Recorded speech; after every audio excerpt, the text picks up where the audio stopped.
Solar flares may seem like faraway events, but they can damage satellites and even ground-based technologies and power grids. Every 11 years, as the sun reaches its maximum activity, they become bigger and more common, and that increases the chances that one will significantly affect Earth. So what are these solar eruptions? A solar flare is basically an explosion on the surface of the sun, ranging from minutes to hours in length. Large flares can release enough energy to power the entire United States for 1 million years. Flares happen when the powerful magnetic fields in and around the sun reconnect. They are usually associated with active regions, often seen as sunspots, where the magnetic fields are strongest. Flares are classified according to their strength. The smallest ones are B class, followed by C, M, and X, the largest. Similar to the Richter scale for earthquakes, each letter represents a 10-fold increase in energy output. So an X is 10 times an M and 100 times a C. Within each letter class, there is a finer scale from 1 to 9.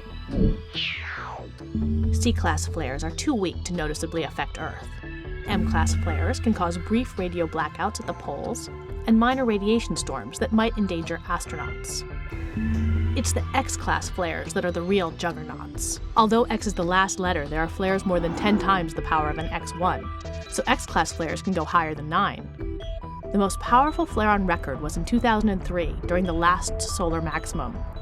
It was so powerful that it overloaded the sensors measuring it. They cut out at X17, and the flare was later estimated to be about X45. A powerful X-class flare like that can create long-lasting radiation storms, which can harm satellites, and even give airline passengers flying near the poles small radiation doses. X flares also have the potential to create global transmission problems and worldwide blackouts. The seriousness of an X-class flare pointed at Earth is why NASA and NOAA constantly monitor the sun. NASA's heliophysics fleet of spacecraft can now see the sun from every side and in many different wavelengths.